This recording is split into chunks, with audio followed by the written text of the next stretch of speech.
Too many people are asking the simple question.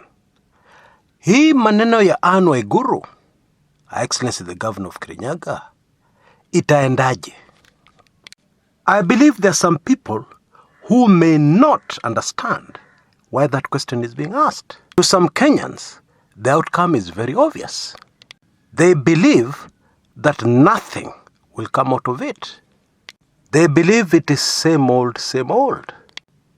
To quote my colleague Hezron, he says, Chris, hii ni ile dance serikali ucheza na watu. Kwanza siku zetu kulikuwa twisty. Dance inaitwa twisty. Hiyo najua Chris haujui. Unacheza twisty. Dance inaisha. Unaenda unakaa chini. Hakuna kitu itabadilika. I believe not many on this channel will be familiar with the craze of the 60s in dance halls. That's what they used to be called. Something which was called twisty. Yani, you twist your hips like there's no tomorrow. You know, I'm speculating. One of the reasons why it became a craze is that it is a dance style that is very easy to copy and adopt. Hakuna steps, ama steps ni chache sana. Una twist tu. I know I've touched one or two people on this channel, or maybe more, dozens maybe, with a bit of nostalgia from the 60s. Anyway, in the 90s, early 90s, the then government of President Daniel Toroitich arap Moi played a dance with the Kenyan people, involving the then powerful cabinet minister, Nicholas Kipiator Biwott. Kenyans woke up to the kind of headline that makes you pass out on the spot. And it was only 2 words. Biwott arrested. The Daily Nation's printing press was defeated completely to print enough copies of that newspaper with that headline. I believe to date, that is the edition of any newspaper in the region with the highest ever circulation on a day. I think it was 330,000 copies. Many people missed that newspaper. And even the next day they were still looking for it. For the benefit of those who are still in napkins then, nappies, diapers like Pampers had not yet arrived. What happened was that Biwott was the closest, most trusted, bosom buddy, advisor of President Moi. Biwott was much more feared than President Moi himself. There were even several spirited attempts from very powerful people in Kenya to have Moi drop Biwott from the cabinet and from his powerful position.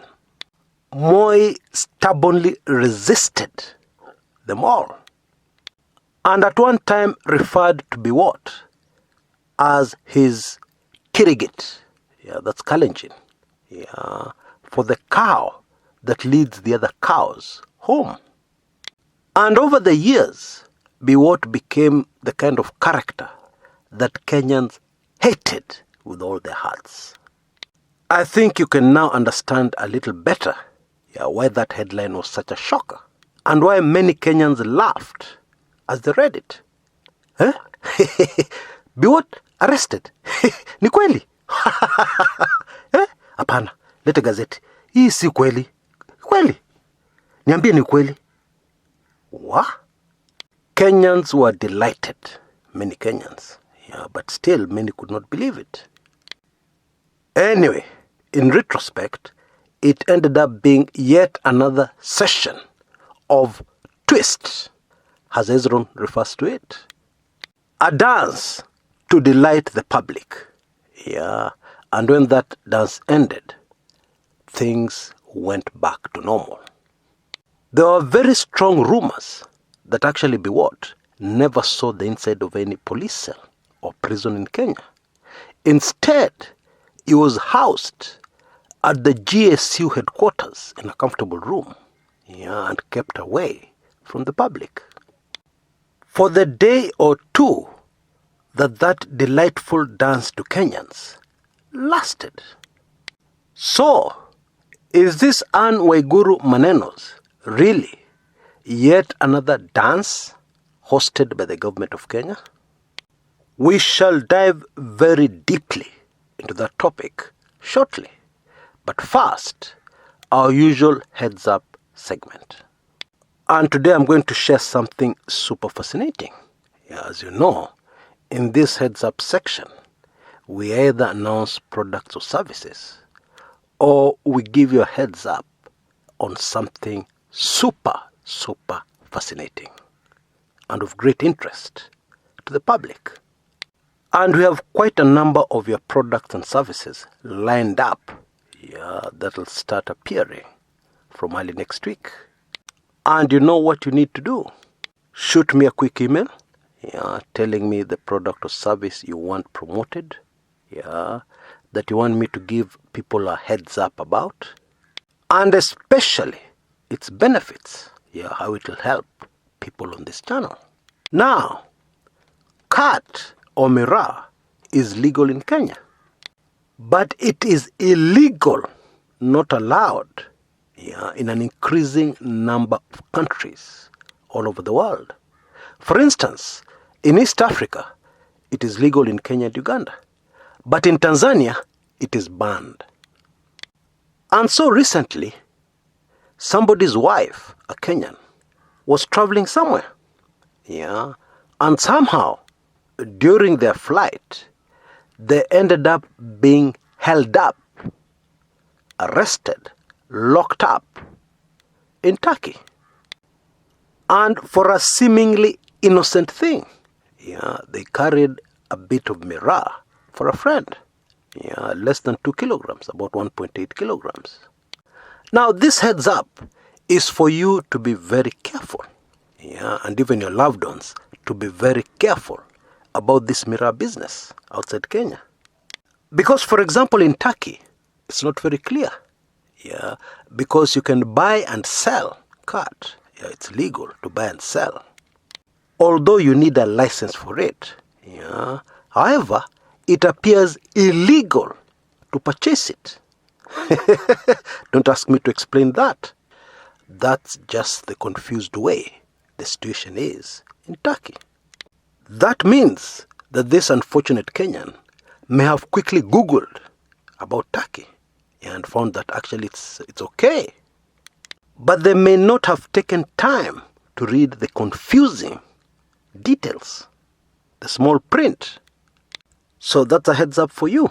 And I'll help 1 or 2 people to avoid embarrassment and some very serious inconveniences.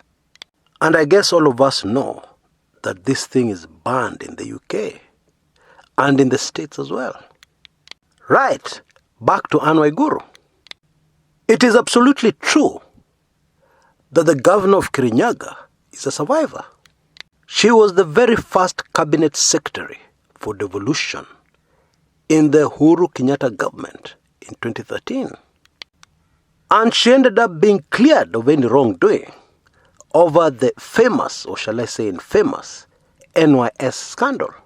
And I need to differentiate NYS 1, because there was another NYS more recently, NYS scandal number 2. And most Kenyans will know that recently she was impeached by the Kirinyaga County Assembly, but ended up being cleared once again by the Senate. The Senate voted to save her. They said that the charges brought against her did not reach anywhere near the threshold of impeaching her. And so she remained governor of Kirinyaga. And now the latest is that on Thursday, this week, 2 days ago, detectives from the Ethics and Anti-Corruption Commission raided the homes and offices of 2 very close associates to the governor.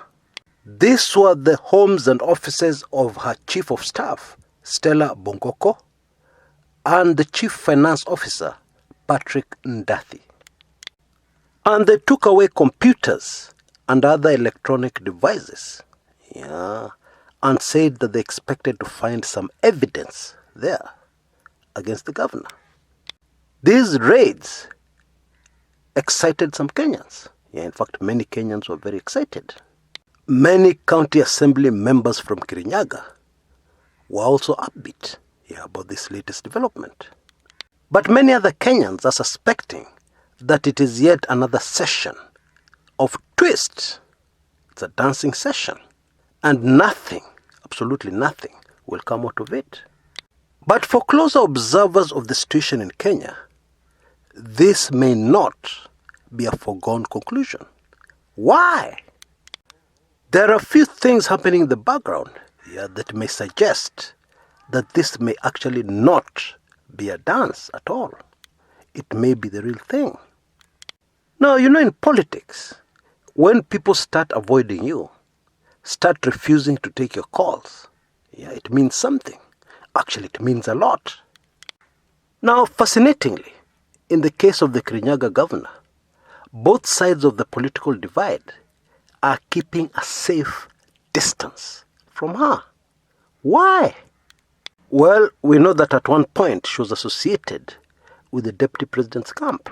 And then all of a sudden, she became the face, the female face, of the Building Bridges Initiative campaign. And that is the point when the DP's people started keeping a safe distance from her. But now, even the BBI crowd, all of a sudden, hawataki stories za Waiguru. They are avoiding her. And there are some very knowledgeable people, knowledgeable on Kenyan politics, who claim that Waiguru is going to be used to sanitize the government, to sanitize the image of the government currently.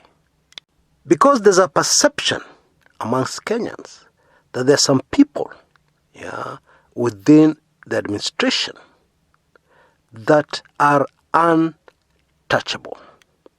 And those who believe that Anne Waiguru's current problems are just another dance, they'll go nowhere, claim that the Kirinyaga governor is one of those untouchable people.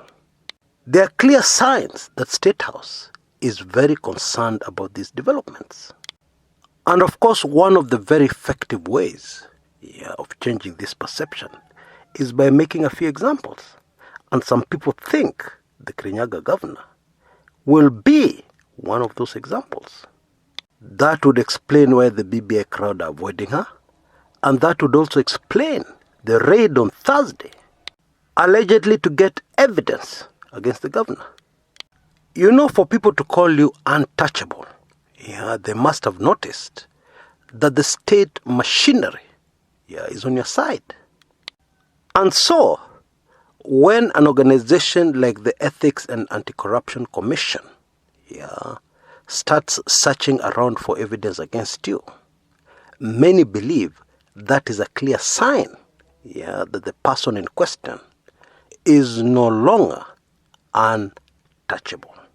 However, admittedly, the Ethics and Anti-Corruption Commission has been used in Kenya in the past as part of the dance routine, the twist routine, where investigations have started against certain individuals, but they've gone nowhere.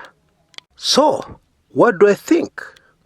In my view, despite the mounting evidence to suggest that this is the real thing, it is still too early to make a call.